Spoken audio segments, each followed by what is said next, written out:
Hello students, आज हम discuss करेंगे क्लास 11th का फर्स्ट चैप्टर। देखिए, आपका फर्स्ट तो फिजिकल वर्ड है, ठीक है। सेकंड है आपका डायमेंशंस, यूनिट एंड डायमेंशन, ठीक है। बट आज हम डिस्कस करेंगे मोशन इन स्ट्रेट लाइन। चलिए, बहुत इंपॉर्टेंट टॉपिक है, मैकेनिक्स का बेस है ये। और बेटा 11th में आपको मैकेनिक्स ही मोस्टली पढ़नी है, ठीक है। तो ध्यान से समझिए।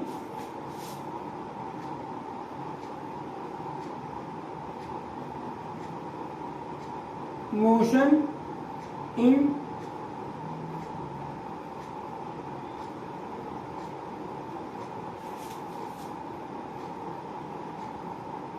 Straight line.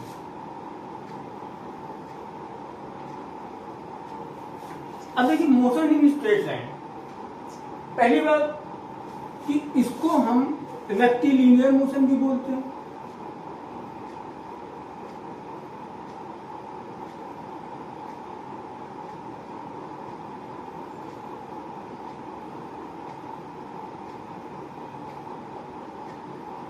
ये आपने पढ़ा होगा, रेक्टिलिनियर प्रोपगेशन ऑफ लाइट। तो ये आप अच्छी तरह से जानते हैं कि लाइट हमेशा स्ट्रेट लाइन में मूव करती है, ठीक है। लाइट हमेशा, अगर मीडियम चेंज नहीं होता। अब हमको इसकी स्टडी करनी है, ध्यान दीजिएगा, इसकी स्टडी करनी है, मतलब मोशन इन स्ट्रेट लाइन। किसी इंस्टेंट पे बॉडी ए पॉइंट पर थी, कुछ टाइम इंटरवल के बाद बॉडी बी पॉइंट पे आ गई। ये देखिए, ए टू बी स्ट्रेट लाइन है। अब कहां पर यहां से यहां तक जाने में किस स्पीड से जा रही थी, किस वेलोसिटी से जा रही थी, कितना डिस्प्लेसमेंट हुआ, उसमें एक्सेलरेशन था कि नहीं था।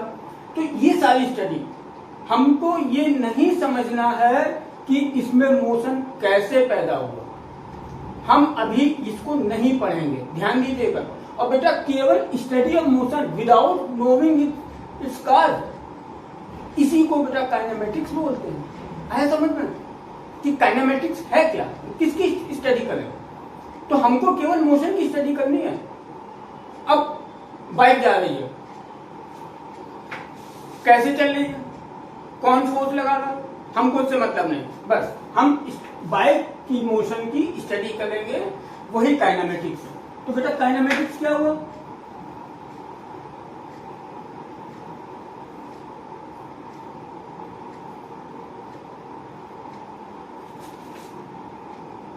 Study of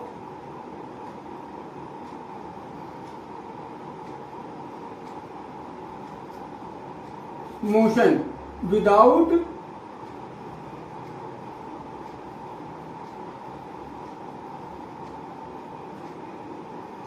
knowing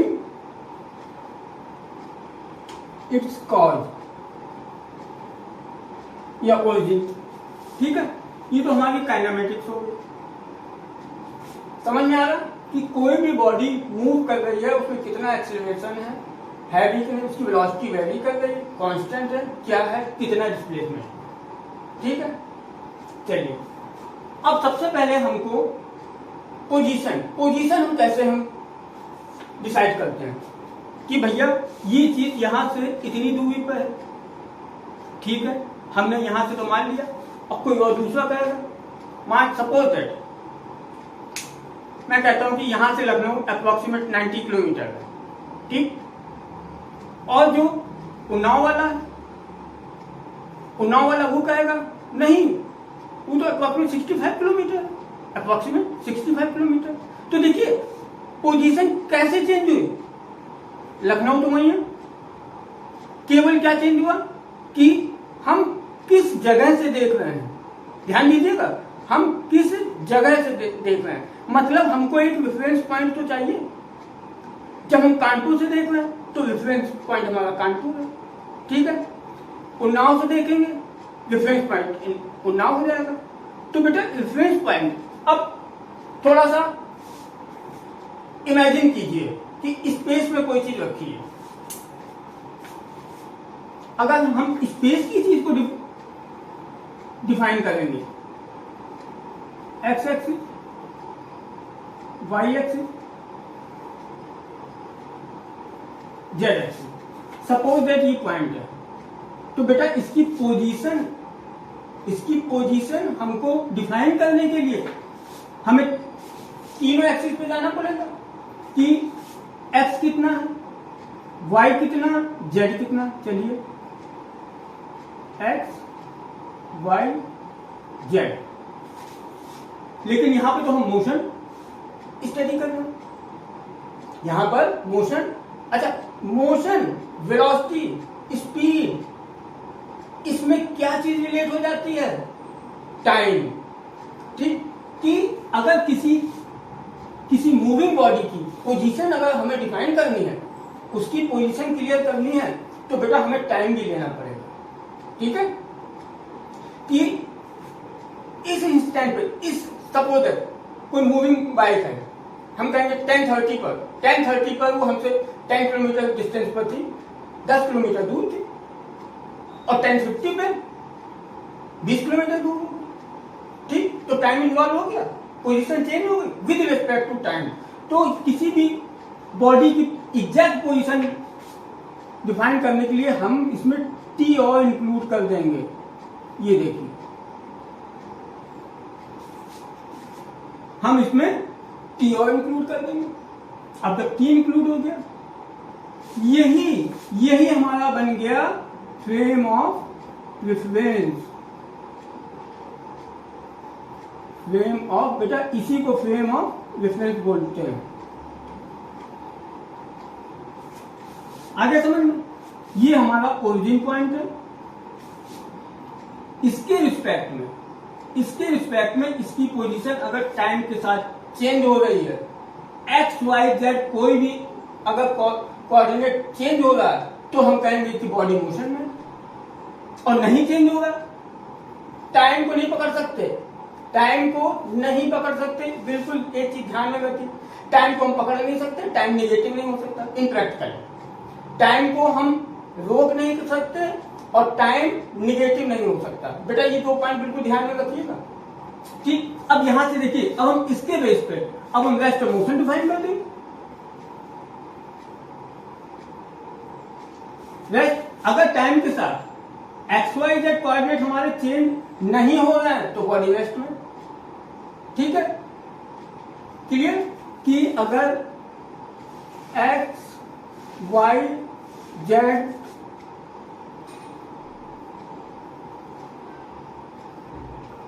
coordinates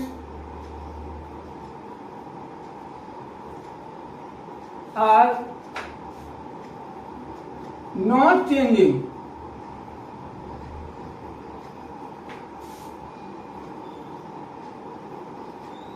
with time,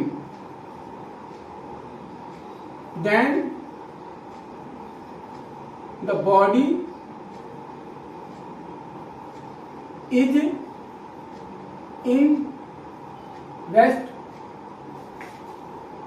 अब देखिए, हम लोगों ने 9th में पढ़ा होगा, तो 9th में हम लोग कैसे डिफाइन करते थे? 9th में हम लोग डिफाइन करते थे कि if the position of the body with respect to a fix point is not changing with time,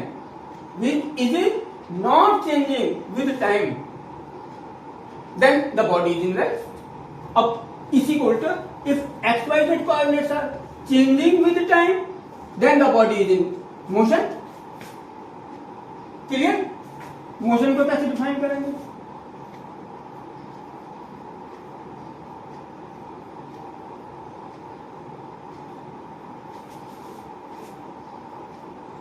If coordinates of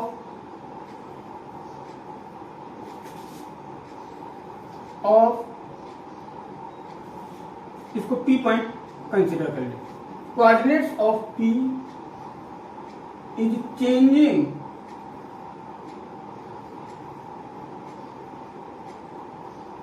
with time,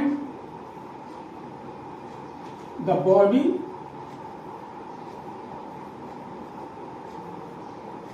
is in motion. Clear हो गया? वेस्टर्न मोशन समझ में आ गया, फ्रेम ऑफ रेफरेंस समझ में आ गया, इसमें कोई पॉइंट पी है ओरिजिन के रिस्पेक्ट में। अब देखिए कोऑर्डिनेट ऑफ पी चेंजिंग, जरूरी नहीं है कि तीनों कोऑर्डिनेट चेंज हो, जरूरी नहीं है तीनों कोऑर्डिनेट चेंज हो, केवल एक्स चेंज हो, केवल वाई चेंज हो, केवल जेड चेंज हो तो भी बॉडी मोशन में है। ध्यान रखिएगा, हम ये नहीं चाहिए कि एक्स वाई जेड तीनों चेंज हो। क्लियर हो गई बात? ठीक है। हाँ, अब हम आगे बढ़ते हैं।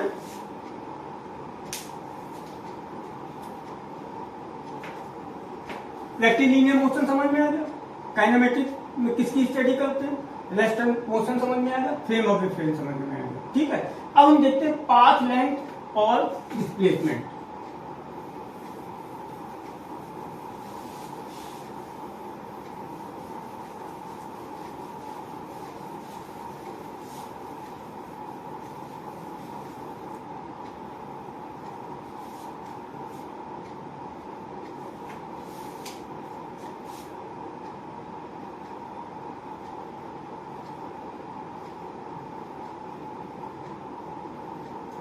पाथ लेंथ, अब देखिए कोई बॉडी है,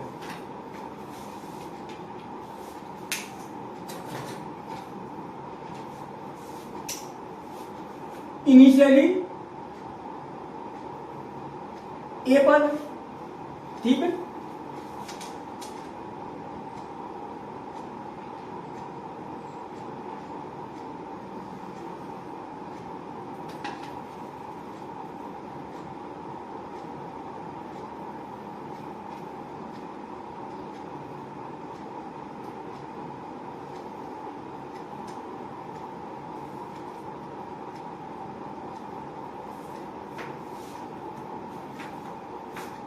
देखिए बॉडी ए से मूव करी,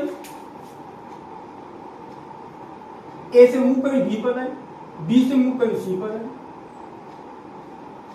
तो देखिए पाथ लेंथ क्या होगा, A B plus B C, मतलब total distance covered by the body is known as path length.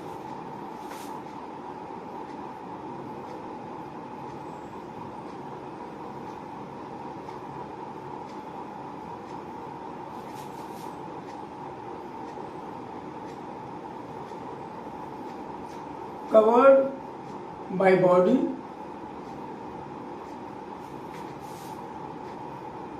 is path length। ठीक है, इन दिस फिगर, इस डायग्राम में देखिए ये कितना, A B plus B C. Clear हो गया? और अगर हम डिस्प्लेसमेंट की बात करते हैं, देखिए पाथ लेंथ हमारी स्केलर क्वांटिटी है, डिस्प्लेसमेंट हमारी वेक्टर क्वांटिटी है। ध्यान रखिएगा इस चीज को, बहुत इंपॉर्टेंट बात है। अब डिस्प्लेसमेंट की बात करें हम,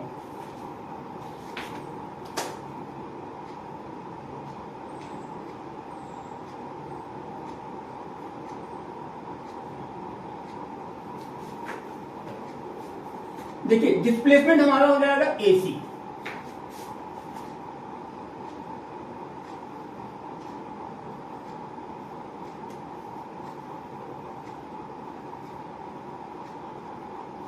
displacement the shortest distance between final position and initial position, ऐसे भी डिफाइन कर देते हैं। ठीक है, the shortest distance या the difference of final position and initial position is also known as displacement। ठीक, जैसे चाहे आप इसको डिफाइन कर सकते हैं, मीनिंग दोनों की ही सेम है। डिस्प्लेसमेंट हमारा क्या है,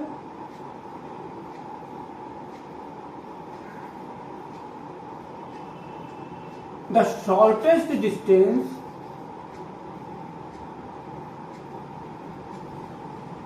बिटवीन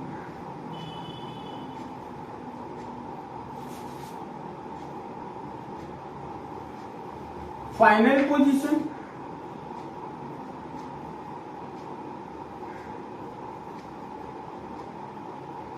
एंड इनिशियल पोजीशन।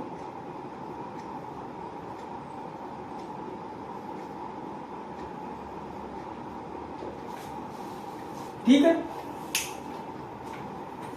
तो देखिए पाथ लेंथ समझ में आ गया,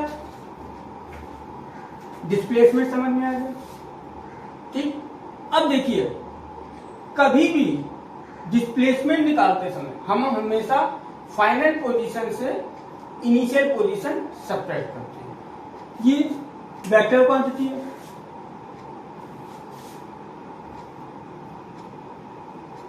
इट इज वेक्टर क्वांटिटी।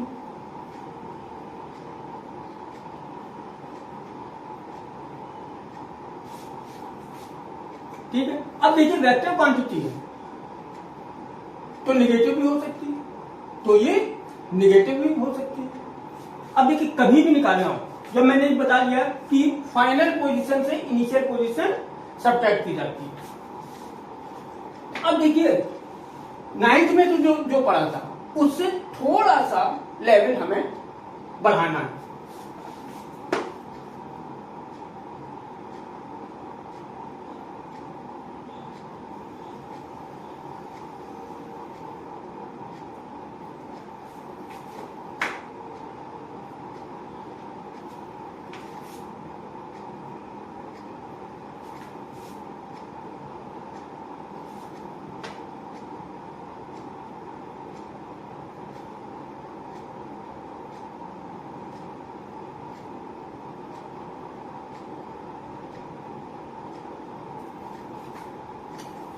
देखिए इनको कंसिडर कीजिए कोऑर्डिनेट एक्सिस।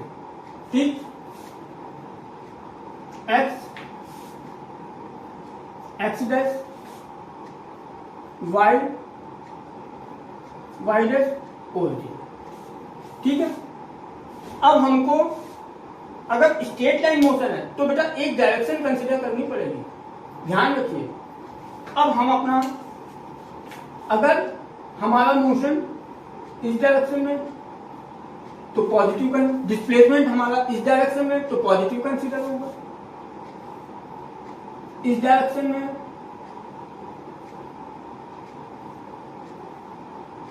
नेगेटिव,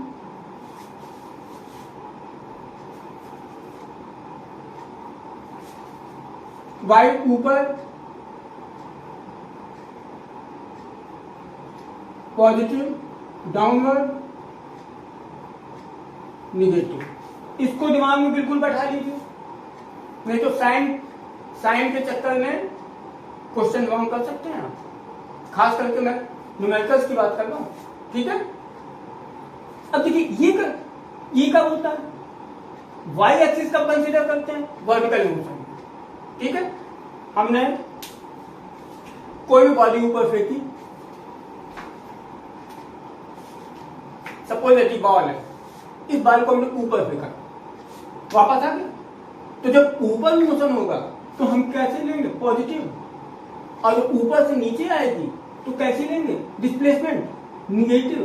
तो ऊपर डिस्प्लेसमेंट पॉजिटिव, नीचे डिस्प्लेसमेंट निगेटिव। इसको बिल्कुल आप अच्छी तरह से दिमाग में बैठा लीजिए, ये जो साइन कन्वेंशन इसका जो मैं बता रहा हूं। ठीक, अब जब डिस्प्लेसमेंट की बात करते हैं,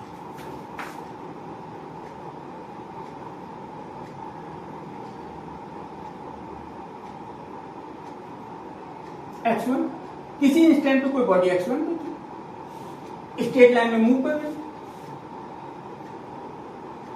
कुछ समय बाद ये x2 पे पहुंच गई, इसकी पोजीशन x2 हो गई, यहां से x1 है, यहां से x2 है। तो बेटा डिस्प्लेसमेंट क्या लेंगे हम, ये x1, ये डिस्टेंस है ये, और x2 ये देखिए। अब बॉडी देखिए यहां से इधर मूव किए, ये T1 स्टैंड पे, ये T1 टाइप पे यहां थी, T2 टाइम पे यहां पे आ गए। अब मैंने कंसीडर कर लिया T1 T2, डिस्प्लेसमेंट इसका कैसे लेंगे,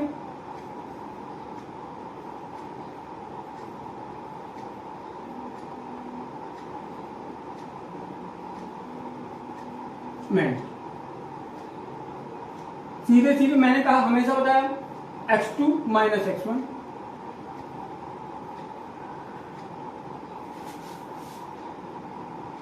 ठीक है। इसी को हम डेल्टा x लिखते हैं। क्या लिखते हैं? Delta x equals to x2 minus x1, ठीक है। अब हम जब कोई न्यूमेरिकल वैल्यू ले लें इसमें, अब हम कोई न्यूमेरिकल वैल्यू ले लेते हैं, तब आपको पॉजिटिव निगेटिव बेटा बिल्कुल क्लियर हो जाएगा।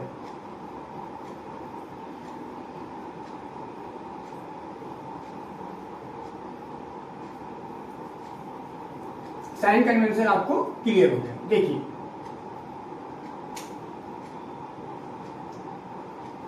ये टाइम t1 पे, ये टाइम t2 पे, ठीक। ओरिजिन से यहां तक की डिस्टेंस हम मान लेते हैं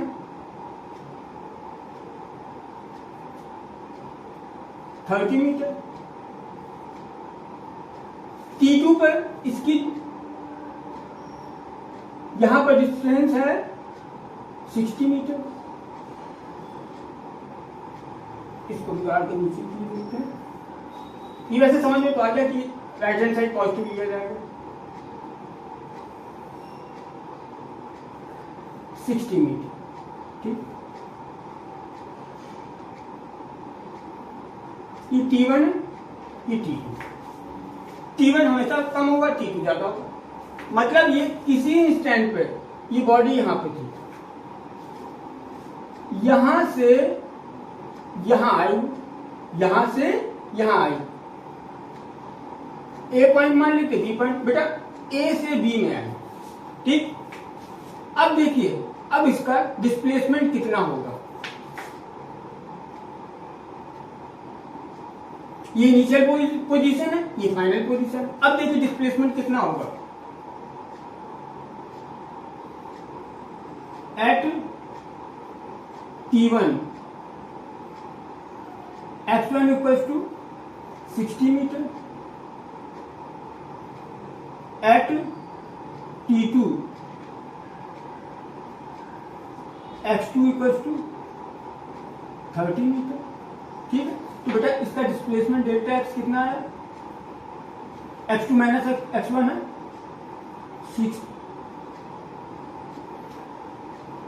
30 minus 60, that is equal to minus 30 meter. Clear हो गई थी?